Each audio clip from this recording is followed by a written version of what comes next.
Doge failed to hold a crucial support level. If that sounds interesting to you, make sure to continue watching this video.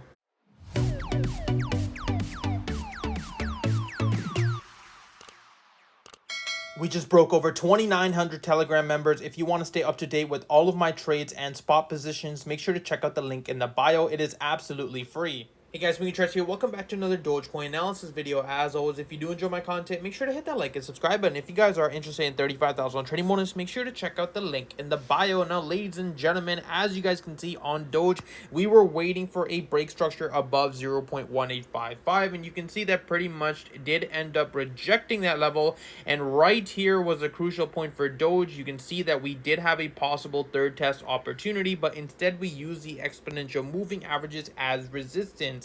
While using that level as resistance, we kept retesting a major support, of course with a structure break, and now once again we continue to reject off our exponential moving averages. The question now becomes, is this a buying opportunity or should you be waiting on the sidelines? And there's a few things that we have to understand before we jump ahead into that question. Number one, of course, looking at previous price analysis, we have already tested 0.149. You can see that back over here in June, we actually tested that level not once but around 4 or 5 times. So that level structure in terms of support isn't very strong. If of course the bulls cannot manage to maintain this support level break, then we are looking for a much larger move towards the downside, possibly all the way down into 0.124. That would be the ideal zone for us to be looking for buying opportunities, because again, when you're already in a support level structure and you've already tested it over and over and the market continues to come back down to that same level, it lets you know that of course bears are definitely in control, and you don't necessarily want to be jumping ahead,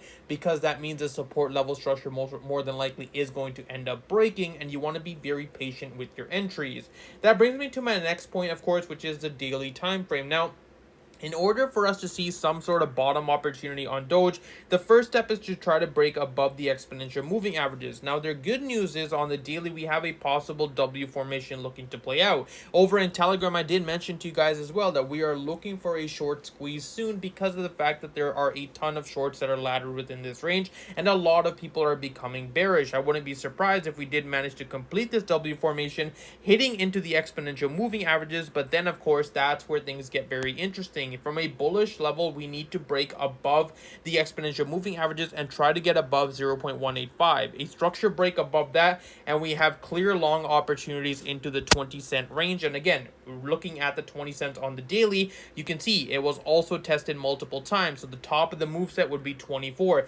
That is going to be the trade that we want to pay attention to. But until then, you don't want to be looking for long positions here. Reason why is because if you do end up longing here and the market says, nope, we're going to continue breaking support, then now you're trapped waiting for a massive towards the downside, and you don't want to end up being liquidated. So instead, we're going to be waiting for confirmations. I know it's boring and nothing really happens, but again, it's better than losing all your money to just simply wait for a few days or a few weeks until we have some clear confirmations to enter the trade. So once again, 0.185 is going to be the level that we are paying attention to for a possible W formation reversal on the daily structure. In terms of the 4 hours, all you really need to do is see how the exponential moving averages play. Of course, with the weekend coming up tomorrow, we are going to be seeing a lack of volume, so you don't necessarily want to be trading in this state. You just want to be paying attention to see how the EMAs react. But that's pretty much all I have for you guys today. As always, if you do enjoy my content, make sure to hit the like and subscribe button. If you guys are interested in 35,000 trading bonus, make sure to check out the link in the bio, and I hope you guys have a wonderful day.